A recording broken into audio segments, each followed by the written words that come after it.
Bismillahirrahmanirrahim. Alhamdulillahi rabbil alamin wa bihi nasta'in. Wassalatu wassalamu ala asyrafil anbiya'i wal mursalin wa ala alihi wa sahbihi ajma'in. Subhanaka la ilma lana illa ma 'allamtana innaka antal alimul hakim. ولا حول ولا قوة إلا بالله العلي العظيم. اللهم لا سهل إلا ما جعلته سهلا وأنت تجعل الحزن إذا شئت سهلا. اللهم فقهنا في الدين وعلمنا التأويل. اللهم زدنا علما اللهم زدنا علما اللهم زدنا علما. أما بعد. Alhamdulillah, bersyukur kepada Allah Subhanahu wa taala kerana kita dihimpunkan lagi pada malam ini. Kita berada pada 7 Muharram. Mudah-mudahan kedatangan bulan Muharram ini yang menjadi bulan yang dicintai oleh Allah Subhanahu wa taala dengan membanyakkan kita beribadat, melakukan solat sunat, berpuasa dan membanyakkan zikrullah kepada Allah Subhanahu wa taala, insya-Allah. Kita berada pada bicara kita kebesaran dan ketinggian solat pada Allah dan Rasulnya. Kita nak bicarakan pada muka surat 173 bagi orang yang ada kitab. Kitab Tahqiq Al-Wafi ala Muniyatul Musalli. Qala musannifu rahimahullahu ta'ala wa nafa'ana Allah bi'ulumihi fi daraini. Demikian lagi kelakuan salaf yang soleh, sebab mengetahui mereka itu akan kebesaran pada sembahyang dan amat ketinggian tempatnya pada Allah dan pada Rasulnya. Kita sebelum ni dalam pertemuan yang telah lalu kita membicarakan golongan generasi salaf, iaitu orang yang datang 300 tahun selepas Rasulullah sallallahu alaihi wasallam. Ya, itu golongan salaf. Bagaimana mereka mendirikan solat sehingga ada yang mendirikan solat seolah-olah mereka ni umpama berdiri, mereka diumpamakan sebatang pokok atau sebatang tiang yang mati, sehingga haiwan atau burung-burung boleh hinggap di atas tanpa bergerak. Dan bagaimana golongan salaf ini juga mendirikan solat kalau mereka tertinggal daripada berjamaah dengan sebab dilalaikan oleh sesuatu, mereka menginfakkan kebun harta mereka ke jalan Allah Subhanahu wa taala. Ini golongan orang-orang yang generasi itu. Hari ini kalau kita tinggal solat, kalau kita tertinggal maknanya berjamaah, kita pun tak rasa apa-apa lah tuan-tuan muslimin dan muslimat yang dirahmati Allah, kerana kita jauh daripada golongan yang disebutkan. Tapi kita kena berusaha ke arah itu. Kata setengah ulama, telah sampai kepada kami khabar bahawasanya Allah Subhanahu wa taala membagi akan segala amal sembahyang itu 40 saf. Maka dibagikan setiap amal dalam solat itu ada 40 saf. 40 saf daripada malaikat dibagikan 40. Pada tiap-tiap saf itu 70,000. Satu saf dari 40, 70,000 malaikat. 70,000 malaikat. Kan? Maka dikatakan 10 daripadanya berdiri tiada rokok. Allah Ta'ala jadikan satu saf daripada malaikat. Kerjanya apa? Sejak diciptakan berdiri je, menyembah Allah Subhanahu wa taala, buat taat, tak rokok-rokok, berdiri saja. Daripada mula diciptakan sampailah lah ni, macam itulah berdiri. Maknanya menyembah Allah, memuji Allah dalam keadaan berdiri. Bayangkan tuan-tuan muslimin dan muslimat yang dirahmati Allah. Kita ni baru imam baca kuliah ya, goyang lain lah. Ni goyang. Dan muslimat yang dirahmati Allah. Dan 10 rokok tiada sujud. Daripadanya tu sah tadi, malaikat ni dijadikan para malaikat ni kerjanya rokok sahaja daripada diciptakan sampailah waktu ni. Rokok tanpa ada. Sembahyang ni merupakan satu ibadat yang cukup tinggi kedudukannya. Kerana apa? Perbuatan mendirikan solat itu diambil daripada makhluk Allah Ta'ala yang namanya malaikat yang diciptakan oleh Allah Subhanahu wa ta'ala. Kita lihat kepada hadis disebutkan oleh Imam Hujjatul Islam Al-Ghazali dalam kitab Ihya Ulumuddin, mengatakan wa yuqalu innal abda idza shalla raka'ataini ajaba minhu 'asharatu sufufin minal malaikati kullu saffin minhum 10,000 wabahallahu bihi 100,000 malakin wa zalika annal abda qad jama'a fi salati bainal qiyami wa qu'udi wa ruku'i wa sujudi wa qad faraqa Allahu zalika ala 40,000 malakin fal qa'imuna la yarka'una ila yaumil qiyamah was sajiduna la yarfa'una ila yaumil qiyamah wa hakadha ar-raki'una wal qa'iduna. Jadi apa kata Imam Ghazali? Seorang hamba mukmin apabila ia bersolat 2 rakaat, terhairanlah, mana terjadilah padanya 10 saf daripada malaikat. Setiap saf itu 10,000 malaikat. Kalau kita semayang ni umpamanya tuan-tuan, kalau kita berdiri umpamanya kita berdiri 10,000 saf malaikat. Kan? Itu keadaannya. Dan bermegah Allah Ta'ala dengannya 100,000 malaikat. Allah Ta'ala bermegah. Dengan setiap saf tu dia ada 100,000. Yang demikian itu kerana bahawasanya bahawa seorang hamba itu menghimpun dalam solatnya di antara berdiri, duduk, rokok, sujud, dan Allah Ta'ala membahagikan demikian atas 40,000 malaikat. Para malaikat yang berdiri tiada kurang, tak ada rokok mereka hingga hari kiamat, dan tiada sujud pula, tiada mengangkat mereka hingga hari kiamat. Begitulah malaikat yang rokok dan yang duduk. Tuan-tuan bayangkan, macam itulah keadaan solat yang didirikan oleh umat Nabi Muhammad sallallahu alaihi wasallam. Perumpamaan yang disebut oleh Allah SWT, kalau dia rokok ni umpama rokoknya 10,000 malaikat. Oh, hebat tuan-tuan, hebat. Dan ini maknanya ketinggian mendirikan solat ni. Sebab tu ibadat solat ni dia tak sama dengan ibadat yang lain. Kan? Dia tak sama dengan ibadat yang lain. Tu pandangan kita akan tengok di dalam apa yang disebut oleh Al-Imam Al-Ghazali dalam kitab Ihya. Maka tilik olehmu. Tilik itu maksudnya pandanglah. Maka pandang olehmu akan besar pemberian Allah. Dengan sebab apa?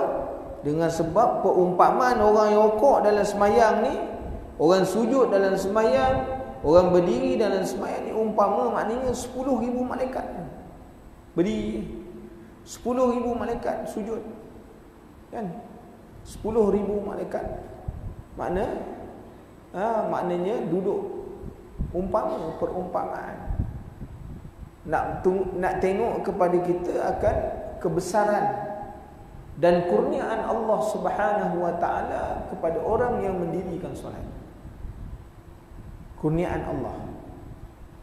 Sebab tu dia kata apa? Betapa besarnya kurniaan Allah atas segala hamba-Nya yang mukmin. Perumpamaan dia rokok tu umpama ibadat 10,000 malaikat. Dia sujud umpama ibadat 10,000 malaikat. Banyak tuan-tuan. Malaikat ni dia punya sujud bukan macam kita sujud. Kita sujud ni macam-macam fikir. Kalau kita rokok macam-macam kita fikir. Malaikat dah. Kerana hamba yang taat kepada Allah Subhanahu Wa Taala, dia perintah sujud-sujud je lah. Tak ada apa pun. Kan? Tak memikirkan yang lain. Jadi ini disebutkan kepada kita oleh pengarang kitab ni, menakalkan satu kata-kata yang disebut oleh Al-Imam Al-Ghazali. Dan daripada riwayat Jabir. Siapa Jabir ni? Seorang sahabat Rasulullah sallallahu alaihi wasallam, Jabir bin Abdullah bin Amr bin Haram Al-Kharaji Al-Ansari Al-Aslami rahimahullahu ta'ala. Sahabat Rasulullah sallallahu alaihi wasallam, beliau ni termasuk mereka yang banyak meriwayatkan hadis daripada Rasulullah sallallahu alaihi wasallam, dan para sahabat pula mengambil riwayat daripadanya. Beliau pernah berperang sebanyak 9 kali, 19 kali, dilahirkan pada 16 sebelum hijrah dan wafat pada tahun 78 hijrah. Ni sahabat ni mengikuti peperangan bersama dengan Rasulullah SAW sebanyak 19 kali peperangan. Tapi malangnya tak mati syahid, mati dalam keadaan biasa. Mati dalam keadaan mati, bukan mati syahid. Ini namanya Jabir, Sayyidina Jabir. Dan seorang lagi katanya Muaz bin Jabal bin Amr bin Aus Ansari Al-Khadraji, ataupun digelar dengan nama Abu Abdurrahman. Dia punya kunyah dia. Sahabat Rasulullah sallallahu alaihi wasallam yang mulia, orang yang paling alim dengan ilmu hukum halal dan haram. Di kalangan para sahabat tanya bab hukum halal haram, dia orang yang paling mengetahui. Kan? Dia orang yang paling mengetahui. Juga termasuk salah seorang daripada 6 sahabat yang menghimpunkan Quran pada zaman Rasulullah sallallahu alaihi wasallam. Dia merupakan ahli lajnah. Ahli lajnah maknanya orang yang terlibat secara maknanya dari peringkat awal sampai peringkat akhir. Ini ahli lajnah. Beliau memeluk Islam di masa muda lagi.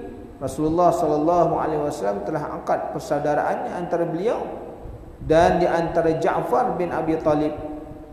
Dah Rasulullah mempersaudarakan antara Muaz bin Jabal ni dengan Abu Ja'far. Abu Ja'far ni pak saudara Rasulullah sallallahu alaihi wasallam. Kan? Dilahirkan pada tahun 20 sebelum hijrah, wafat pada tahun 18 hijrah. Jadi ini dia punya riwayat ataupun biodata sahabat Rasulullah sallallahu alaihi wasallam. Apa kata dua-dua orang, Sayyidina Jabir dan Sayyidina Muaz radhiyallahu anhu? Tatkala dinaikkan Rasulullah sallallahu alaihi wasallam ke langit dalam peristiwa Mi'raj, maka melihat ia pada langit dunia. Langit ni ada beberapa tingkatan, kan? Ada langit dunia, ada kan? Kemudian dia ada alam yang lain, namanya alam malakut, ada alam samawat, ada kan? Dia banyak tingkatan, tingkatannya banyak. Dan dikata apa? Berdiri selamanya dijadikan oleh Allah Ta'ala. Maka pada langit dunia akan malaikat berdiri selamanya. Dijadikan Allah akan mereka itu menyebut zikir akan dia tiada rokok.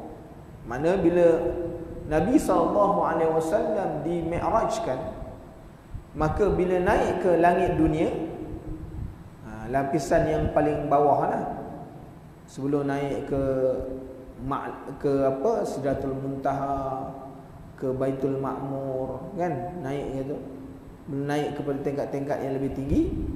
Jadi langit ni jadi lapisan, 7 lapisan.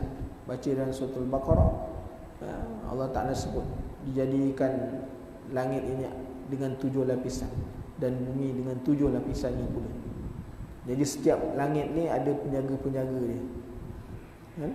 Maka ketika mana naik di langit, maka Rasulullah SAW melihat malaikat yang dijadikan oleh Allah Ta'ala, dia berdiri berzikir, tak ada rukuk, berzikir dia terus berdiri. Dan pada langit yang kedua, rukuk selama-lamanya tiada mereka itu mengangkat akan kepala. Naik langit kedua pula, lihat malaikat yang kerjanya apa? Rukuk saja. Maknanya membesarkan Allah, memuji Allah Subhanahu Wa Taala dalam keadaan rukuk, tanpa maknanya bergerak walaupun, tanpa berdiri walaupun sujud, rukuk saja. Dan pada langit yang ketiga, sujud akan Allah, tiada mengangkat kepalanya melainkan ketika memberi salam Rasulullah SAW akan mereka itu, maka diangkat kepalanya. Sejak lagi dimula diciptakan oleh Allah Ta'ala sujud dia, melainkan pada peristiwa hari Mi'raj Rasulullah SAW, Rasulullah naik ke langit ketiga, Rasulullah bagi salam, kan, bagi salam kepada para malaikat, baru diangkat kepala. Baru itu diangkat kepala, menjawab akan solat salam Rasulullah SAW, lepas tu sujud lagi. Allahu Akbar. Lama tuan-tuan sujud pada malaikat. Nah, diangkat tu sekali je. Ketika mana apa? Rasulullah SAW melepasi langit ketiga, melalui langit ketiga, memberi salam kepada penghuninya. Barulah hari itu, keadaan waktu tu dia mengangkat kepala. Tidak selama-lamalah dia sujud kepada Allah Subhanahu Wa Taala. Ini kata riwayat Jabir dan Muaz.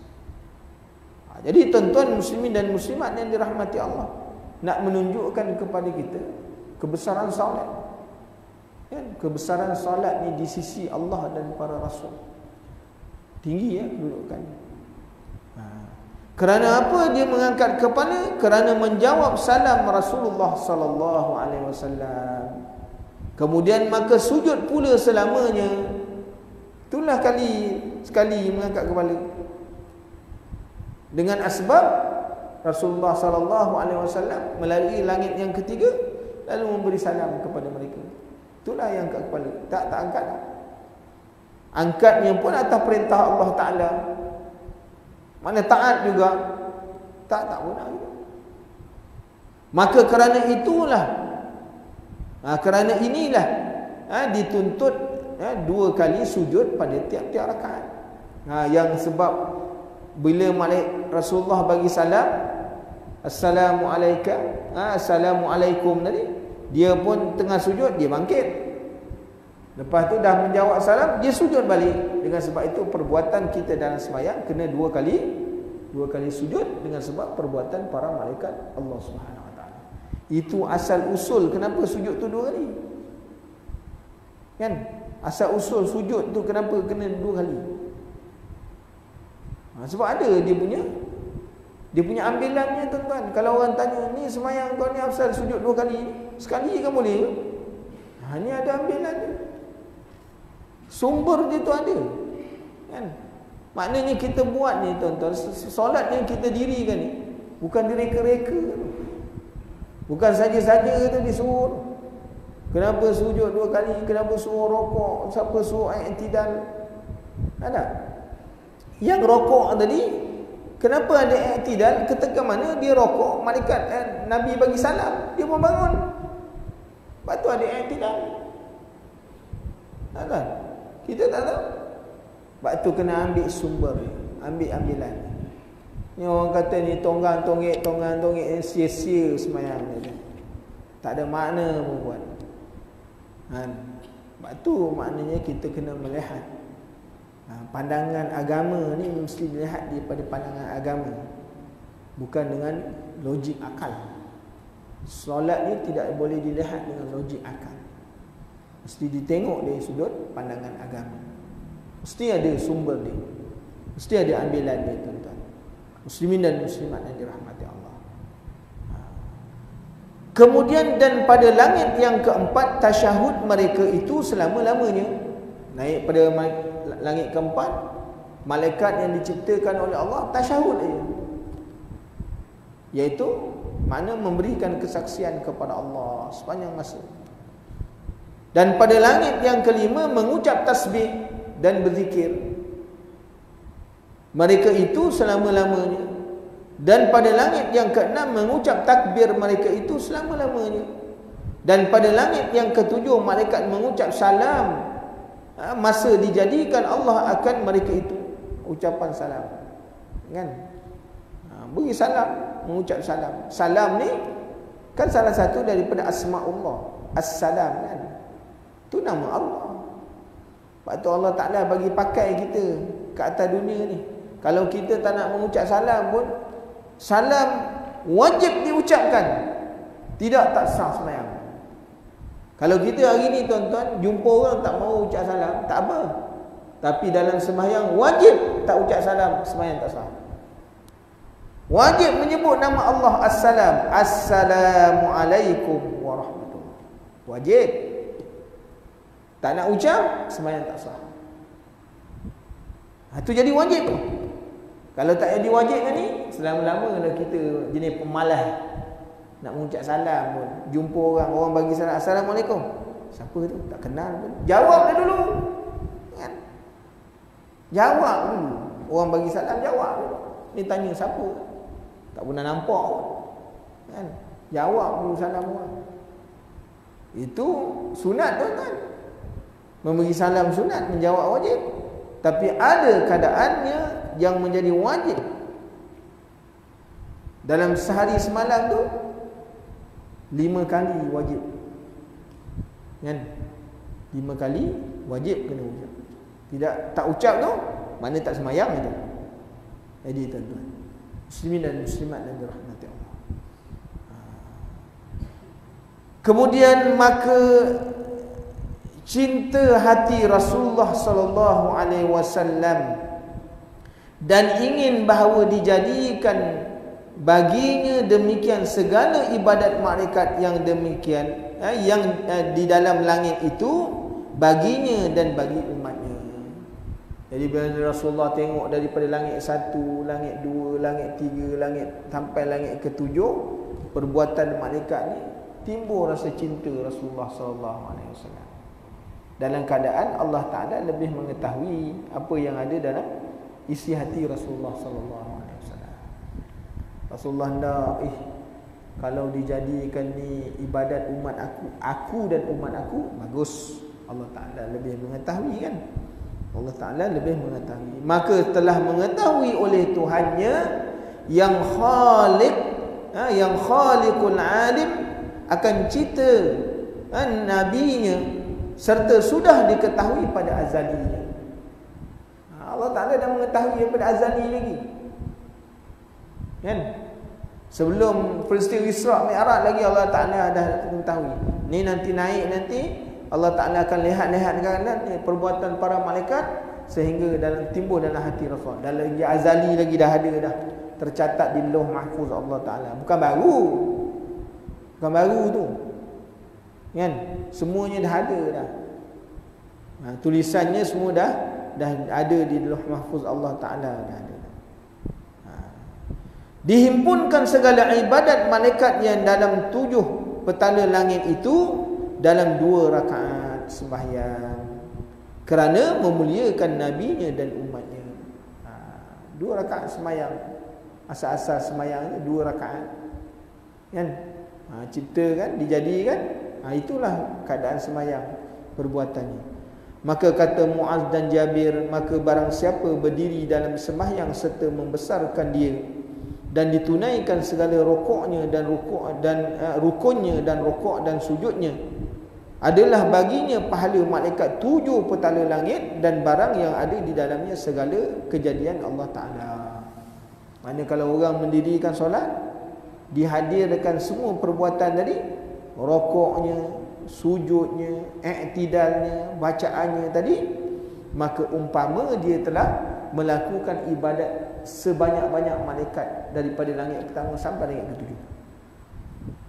Tu ketinggiannya orang mendirikan solat ni. Dan ini ketinggian orang yang mendirikan solat.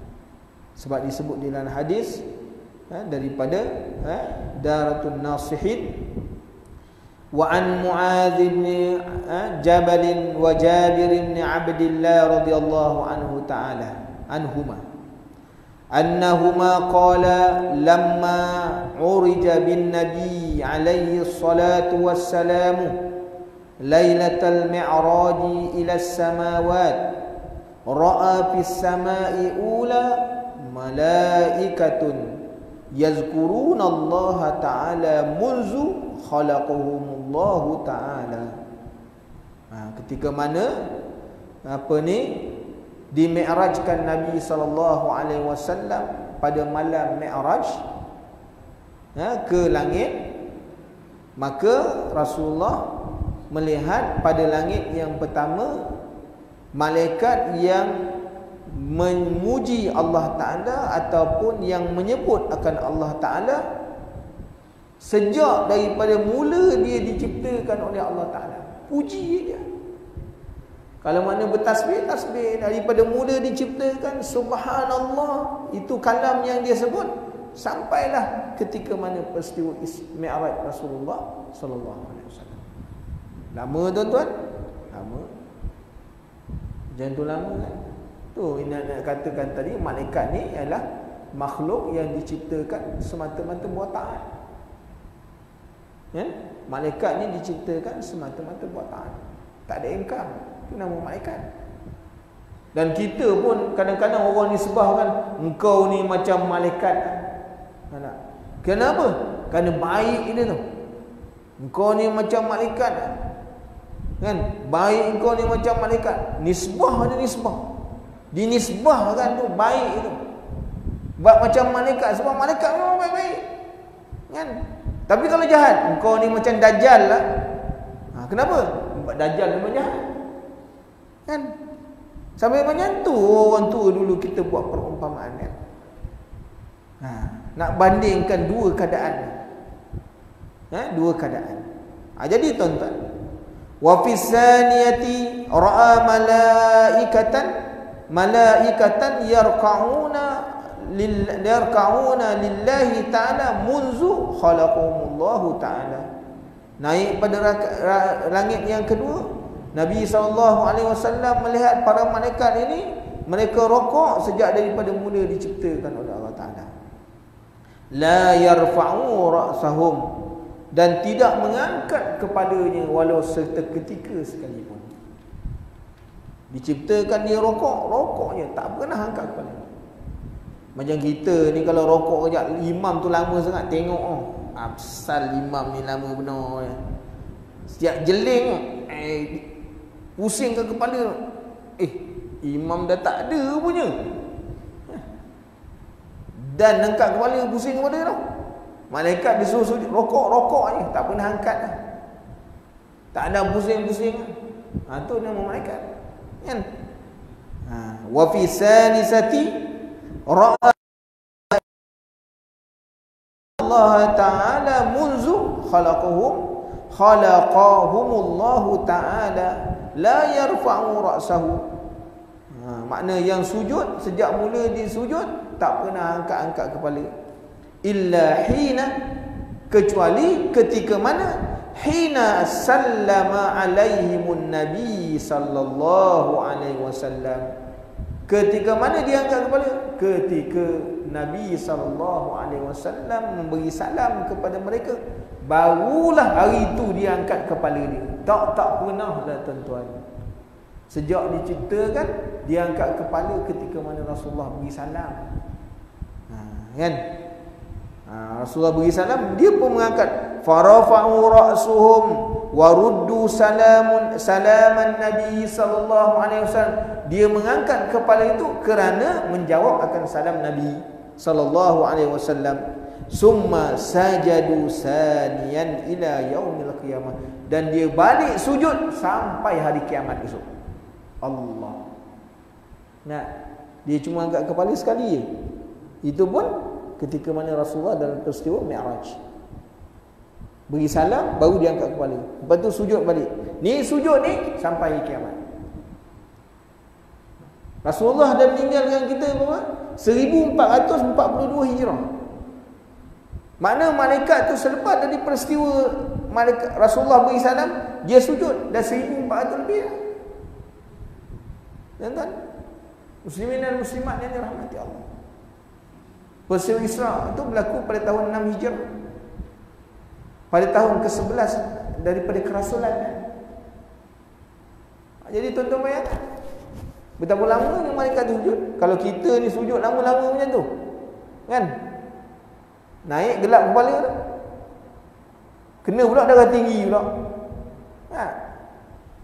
Jadi tuan-tuan bayangkan. Ni nak cerita ni malaikat taat dia kepada Allah. Walizalika saratis sajdatul isnaini. Yang demikian itulah maknanya sujud 2 kali. Wa fi rabi'ati ra'a malaikata yatashahhaduna. Naik kelima ada yang bertasyahud, memberi kesaksian. Wa fil khamisati ra'a malaikata musabbihina. Naik yang langit kelima ada yang bertasbih. Wa fi sadisati ra'a malaika mukabbirina wa muhallilina. Naik malaikat yang tingkat yang ke-6 melihat malaikat ada yang bertakbir, ada yang bertahlil, kan, la ilaha illallah. Wa fi sabi'ati ra'a malaikata musallimina munzu khalaqahumullah ta'ala. Mai kepada tingkat yang ke-7 melihat malaikat memberi salam sejak daripada mula dia diciptakan. Fahum qalbun nabi sallallahu alaihi wasallam tashtaha an yakuna lahu wa li ummati hadhihi al-ibadati kulliha fa'alima Allah ta'ala himmatu washtiyaqahu sallallahu alaihi wasallam fajama'a ibadatal malaikati samawati as-sab'i wa akrama nabiyahu Nabi sallallahu alaihi wasallam biha. Jadi bila timbul dalam hati Nabi sallallahu alaihi wasallam, kan, wa tashtaha an yakuna li ummati, ndak kalau boleh apa yang dilihat daripada langit pertama tadi, keadaan malaikat sampai langit ke-7, an yakuna lahu li ummati hadhihi ibadah kullah, semuanya dijadikan, dihimpunkan dia sebagai satu ibadat. Yang naik langit pertama malaikat buat macam ni, himpunkan semua perbuatan malaikat daripada langit pertama sampai langit ke-7, himpunkan sekali, maka diletak dia dalam solat. Fa'alima, Allah Ta'ala mengetahui apa yang tersembunyi, yang terlintas di dalam maknanya hati Nabi sallallahu alaihi wasallam tentang nak menjadikan ibadat para malaikat ini sebagai ibadat dia. Wa akraman nabi sallallahu alaihi wa akram, dan Allah Taala memuliakan akan nabinya. Jadi tuan-tuan, sebab tu sembahyang memuliakan orang, kan? Sembahyang ni menjadikan orang mulia. Man adda salawatil khamsa nala ibadatal malaikatis samawati sab'a. Makna siapa yang mendirikan solat 5 waktu seumpama dia ibadat malaikat daripada langit pertama sampai langit ke-7. Kita nak ibadat macam tu lama tak boleh, tuan-tuan. Nak ibadat macam tu lama perbuatan para malaikat tak boleh. Hanya dengan 5 waktu je. Zuhur 4, Asar 4, Maghrib 3, Isyak 4, Subuh 2, 17 rakaat dia. Tapi 17 ini dengan perbuatannya menyamai dengan perbuatan malaikat daripada langit pertama sampai langit ke-7. Tiap-tiap hari itulah kedudukan kita. Dia punya ganjaran pahala ni. Allahu Akbar. Kan? Sebab tu sembahyang ni ibadat yang mula-mula sekali akan dihitung oleh Allah Ta'ala. di akhirat kelak, kerana ketinggian dia, kerana kemuliaan dia. Sebab orang kalau fail solat ni, jawabnya yang lain-lain tu bermasalah, tuan-tuan. Bermasalah. Tapi kalau semayangnya beres, maka yang lain-lain pun akan jadi selamat. Diringankan. Tapi kalau semayangnya diteliti, maka ibadat yang lain akan diteliti betul-betul. Jadi tentunya nak berjaya atau tidak, maka solat adalah kunci yang paling utama. Sebab tu tuan-tuan kena menjaga solat, tuan. Kena menjaga solat ini dengan cara yang betul, supaya betul tamakninahnya, betul perbuatannya, betul bacaannya. Bila itu kita bila cek semayang, baru-baru ni saya mengadakan kursus untuk imam-imam yang akan dilantik. Allah, tuan-tuan, baca Fatihah masalah, tuan-tuan. Ni nak temu duga tau. Saya kata nak temu duga. Ustaz, kalau temu duga ni gagal pun tak apalah Ustaz. Dia jawab siang lah. Baca Fatihah pun susah, fail, tuan-tuan. Ya, semayang ni baca Fatihah bukan nak jadi imamnya, bukan nak jadi Bilal baru nak baca Fatihah. Semayang ni kan wajib pada setiap orang, kan? Wajib pada setiap orang. Yang surah-surah lazim ni memang kita tak suruh baca lah. Dia baca pun ada yang kata, Ustaz, saya ni huruf-huruf Quran memang saya tak kenal. Dia datang kursus, dia kata, Ustaz, saya huruf Quran ni saya tak kenal. Saya kata, Pak Haji baca. Minta maaf Ustaz, saya tak kenal huruf-huruf Quran ni. Habis macam mana baca? Saya memang pakai hafal lah. Wah, susah kan? Saya main hafal ni Ustaz. Oh Allah, tuan-tuan, kesian. Sebab dia kata apa? Ustaz, dulu saya sekolah orang putih. Tu masalah je lah, kan? Tapi tak semua orang sekolah orang putih jadi macam tu. Ada yang juga jadi ulama pun ada, kan? Jadi tuan-tuan, bayangkan kan, kesian kita tengok. Umur dah berapa? Kata Tuan Haji umur dah 64 tahun. Allah, kesian. Itu yang datang temu duga, yang datang kursus, yang tak datang, yang kita ni tak pernah orang panggil kursus pun. Macam mana? Siapa dengar kita punya baca? Yang dengar kita punya bacaan tadi, Fatihahnya, tahiyatnya, bacaan tahiyatnya, siapa yang dengar? Nah, takkan nak tunggu Pak Imam. Pak Imam pun banyak lagi yang dia nak dengar, kan? Dan orang takkan jumpanya dengan Pak Imam. Pak Imam tolong cek Fatihah. Tak ada. Pak Imam, duit tak ada Pak Imam. Tu selalu orang jumpa. Tu ramai orang jumpa Pak Imam. Pak Imam nak balik Kedah, tak ada duit. Tak ada yang datang, Pak Imam tolong semak Fatihah. Tak ada. Saya sejak duduk kat Masjid Negeri tak ada orang jumpa itu, kan? Tak ada. Tuan-tuan, ni masalah besar dalam hidup kita. Semayang. Masalah semayang ni. Masalah. Kita mendirikan solat ni dah lama dah, tapi tak pernah orang cek kita punya solat. Kita duduk dalam rumah tangga kita, anak kita, isteri kita, siapa yang semak dia punya bacaan? Tak pernah. Kan? Sekarang ni pula isteri rajin datang solat, datang semayang, belajar. Takkan dia nak tanya, abang baca Fatihah saya nak dengar? Mau kena balik keluar orang? Tak ada berani ya, kan? Kan? Itu tuan-tuan bayangkan. Siapa yang nak ambil mana cakna benda-benda ni, kan? Siapa yang nak ambil berat? Kalau kita tak ambil berat, jawabnya sampai ke mati dah sembahyang kita macam tu. Jadi tuan-tuan, muslimin dan muslimat yang dirahmati Allah, ini keadaannya. Okey. Hikmah dituntut ditentukan solat 5 waktu. Kenapa semayang ni mesti 5 waktu? Kan asal-asal kesemayang ni 50. Kenapa jadi 5 waktu ya? Ni kita tengok tuan-tuan. Dia punya asas. Kan? Kemudian hendaklah ketahui hikmah ditentukan pada waktu yang 5 ini. Kenapa ditentukan? Kenapa semayang ni mesti zuhur? Mesti asar? Mesti maghrib? Mesti subuh? Mesti isyak?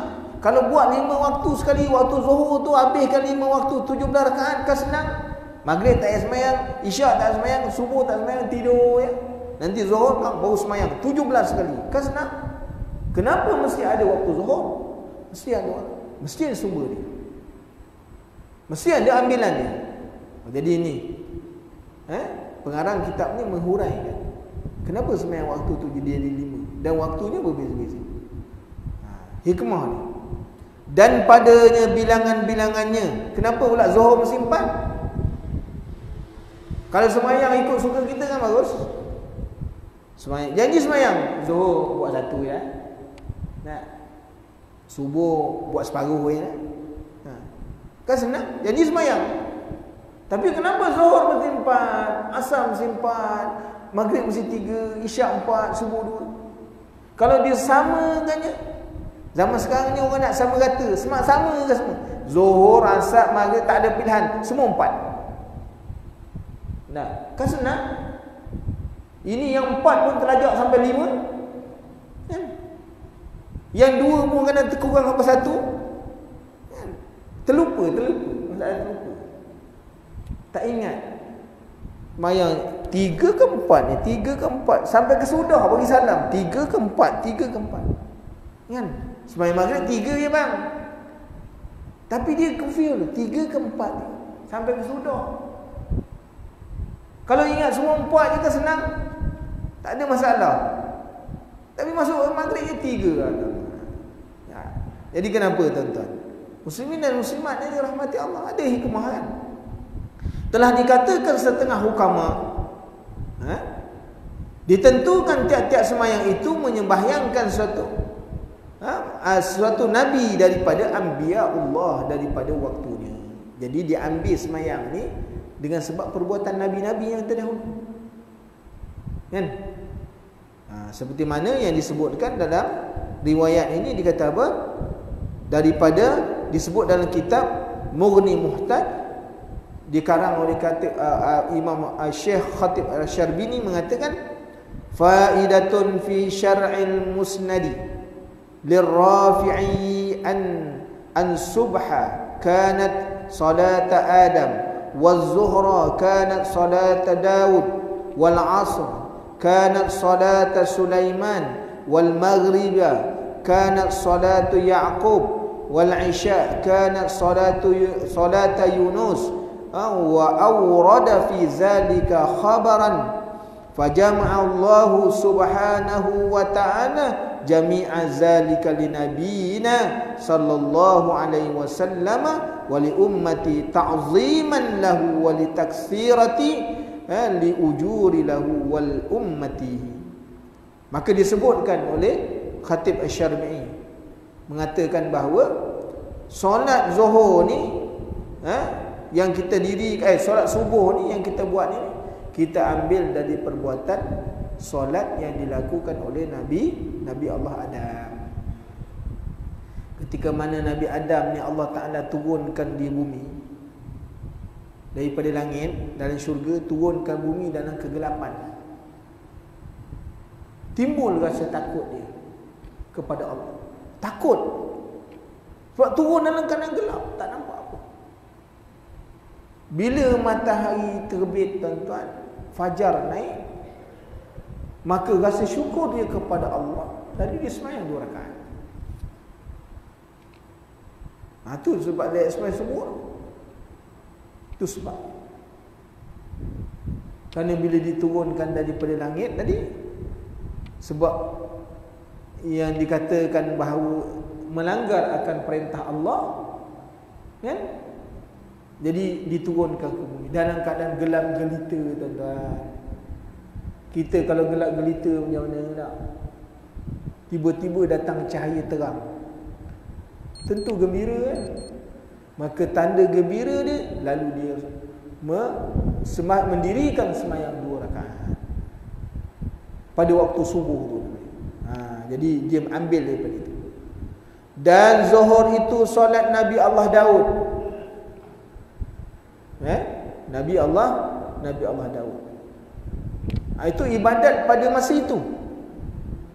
Nabi Allah Daud mendirikan solat dia atau ibadat dia masuk waktu zuhur.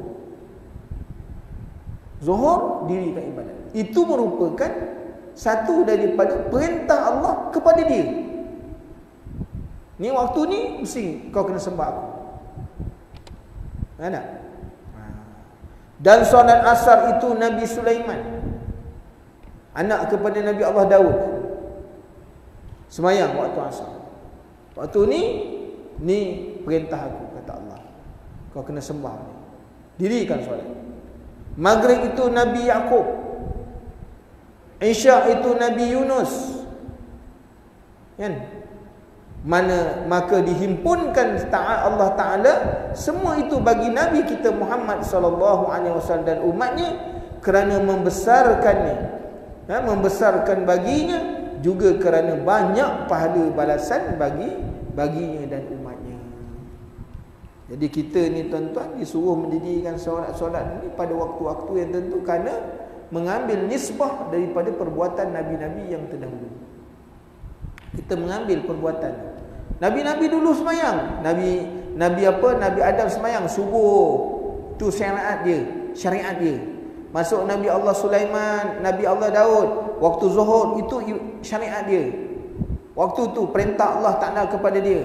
Asar Nabi Allah Sulaiman itu perintah Allah pada dia. Maghrib Nabi Allah Yaqub dan sebagainya.